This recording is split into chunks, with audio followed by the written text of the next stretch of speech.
Hello दोस्तों, आप सभी का हमारे चैनल पर स्वागत है। आज की वीडियो में हम लोग सीखने वाले हैं कि किसी भी ग्राफ को देखकर कैसे बताते हैं कि उसमें कितने शून्यांक हैं। ठीक है, तो वीडियो को शुरू करते हैं।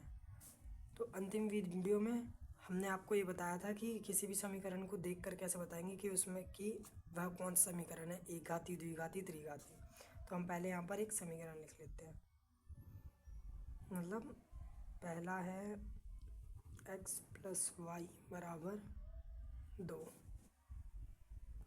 दूसरा समीकरण है x² + y बराबर 3। तीसरा है y³ + x² + x बराबर 0। अब ये तीन समीकरण दिए हुए हैं, जिससे में पहला है रैखिक समीकरण, दूसरा द्विघाती समीकरण, तीसरा है त्रिघाती समीकरण। तो दोस्तों, हमने 9th क्लास में पहले ही सीखा था कि किस तरह से किसी भी समीकरण को हम लोग ग्राफ पे दर्शाते हैं। तो पहले हम ये जो पहला दिया हुआ है इसको हम दर्शाते हैं। ठीक है, x और इसको y। ठीक है, तो हम x की जगह पर मान लीजिए हम लोग 0 मान लेते हैं। इस समीकरण में जब हम x की जगह पर 0 मानेंगे, x की जगह पर 0 मानेंगे तो y की वैल्यू हमारे पास 2 आ जाएगी। ठीक है, ऐसे ही x की जगह पर अगर हम -1 मानेंगे, -1 हमने माना तो वहाँ जाके ये प्लस हो जाएगा, तो y की वैल्यू क्या हो जाएगी, 3 हो जाएगी। ठीक ऐसे ही y की जगह पर इस बार हम लोग क्या करते हैं, यहाँ पर हम 0 मान लेते हैं। ठीक है, तो हमारे पास x की वैल्यू कितनी आ जाएगी, वो आ जाएगी 2। अब ये हमारे पास कुछ कोऑर्डिनेट्स आ गए हैं जिसके द्वारा हम इस समीकरण को ग्राफ पे दर्शा सकते हैं। तो चलिए आगे हम ग्राफ बनाते हैं और फिर उसके बाद उसे वहाँ पर दर्शाते हैं। चलिए हम शुरू करते हैं। हम देख लेते हैं कि x में सबसे बड़ा नंबर हमारे पास 2 है और माइनस में 1 तक है। ठीक है, ऐसे ही y में 3 तक है और माइनस का तो है ही नहीं, तो कोई नहीं, फिर भी हम ग्राफ बनाने की शुरुआत करते हैं। तो ग्राफ में हमारे पास y में सबसे बड़ा नंबर 3 है, तो हम 3 ही ले लेते हैं। 3, 2, 1 और जहाँ आया वो 0। तो यहाँ पर से -1, -2, 1, 2, इधर प्लस के होते हैं, मैंने आपको बताया भी था लास्ट वीडियो में। -1, -2। ठीक है, ये हमारे पास x अक्ष है और ये है y अक्ष। अब हम करते हैं, सबसे पहले x पे 0 और y पे 2। तो x वाले पे 0 यानी यहाँ, और y पे 2 यानी कि यहाँ।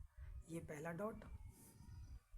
दूसरा x पे -1, ये रहा -1, और y पे +3। तो यहाँ से जब ऊपर जाएंगे और यहाँ आएंगे तो यहाँ पर ये डॉट मिलेगा। तीसरा x पे 2 और y पे 0। तो x पे 2 तो ये रहा, और y पे 0 भी यहीं आएगा, तो ये वाला। अब चलिए, जब हम यहाँ पर से इस तीनों रेखाओं को मिलाएंगे, मतलब तीनों डॉट्स को मिलाएंगे, तो ये हमारी एक रेखा, यानी कि इस समीकरण को, कौन सी, x + y बराबर 3, 2 को, 2 की जो रेखा खींचेगी ग्राफ पर वो ये खींचेगी। तो दोस्तों, ऐसे ही हमारा द्विघाती समीकरण, त्रिघाती समीकरण, इन सभी का जब हम ऐसे करके सॉल्व करेंगे, x और y की वैल्यू निकाल लेंगे, तो हमारे पास कुछ कोऑर्डिनेट्स यानी कि नंबर्स आएंगे, और उनको जब हम ग्राफ पे दर्शाएंगे तो ऐसा कुछ बनेगा। तो जहाँ भी ऐसा कुछ बनेगा और x अक्ष पर ये रेखा, ये जो समीकरण है, इस समीकरण के डॉट्स जहाँ भी x अक्ष पर जितनी भी बार काटेंगे तो वो उसके क्या हो जाएंगे, वो उसके शून्यांक हो जाएंगे। तो यहाँ पर ये शून्यांक क्या बन रहा है इसका, यहाँ जहाँ x पर ही काट रहा है ये काटेगा 0, 2 पर, तो ये 0, 2 ही इस समीकरण के शून्यांक हैं। ठीक है, तो दोस्तों, हम इसी तरह से ग्राफ पर, अगर हमें बोला गया कि समीकरण दे दिया गया और हमें कहा जा रहा है कि इसके शून्यांक बताइए, तब तो हम, एक तरीका ये है कि यहाँ से कर लें। ठीक है, ऐसे सॉल्व करके फिर कर ले, ये रैखिक समीकरण का था। इसके अलावा अगर हमें ग्राफ दिया हुआ और देख कर बताना है, जैसे कि देखिए मैं आपको बुक में दिखाता हूँ, ये 10th क्लास की मैथ्स की बुक है और जो कि एक्सरसाइज 1.2 है। तो इसमें हमें ग्राफ दिए हुए हैं, पहला ग्राफ, दूसरा, तीसरा, चौथा, पाँचवा, छठा। तो इसमें हमें देख के शून्यांक बताने कितने। तो एक्स अक्ष ये वाला होता है। एक्स अक्ष पर अगर कोई भी जो समीकरण है उसकी रेखा खींची हुई है, अगर वो कहीं भी x पर काट रही है तब तो उसका शून्यांक वो है, और नहीं तो नहीं। अब ये वाली जो समीकरण की रेखा है ये x अक्ष पर कहीं काट ही नहीं रही है, तो इस समीकरण का कोई भी शून्यांक नहीं है। दूसरे में आ जाइए, तो दूसरे में ये बनती है रेखा, तो यहाँ x अक्ष पर एक जगह काट रही है तो इसका एक शून्याङ्क होगा। ऐसे ही यहाँ पर लगा लीजिए, तो 1, 2 और 3 जगह काट रहे हैं तो इसका 3 शून्याङ्क होगा। यहाँ पर देख लीजिए, यहाँ 1 और 2, 2 जगह तो 2 शून्याङ्क होंगे। अगले में 1, 2, 3, 4, 4 जगह काट रहा है तो 4 शून्याङ्क होंगे इस समीकरण के।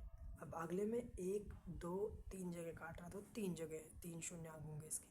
ठीक है, अगर ग्राफ हमें दिया हुआ है तो ऐसे ही बताना है। ठीक है, इसके अलावा अब हमें मान लीजिए कि ये द्विघाती एक समीकरण दे दिया गया है और इसमें हमें कहा जा रहा है कि इसका हमें बताइए कि शून्याङ्क क्या होंगे। तो इसके शून्याङ्क बताने का सिर्फ एक तरीका होता है, मतलब 2-3 फॉर्मूले दिए हुए हैं मैथ्स में, तो उसके तरीके से मैं आपको बता देता हूँ। तो जो भी एक समीकरण होता है द्विघाती, उसमें होता है ax का square plus bx plus c दिया होता है यहाँ पर, ठीक है, बराबर 0 होता है।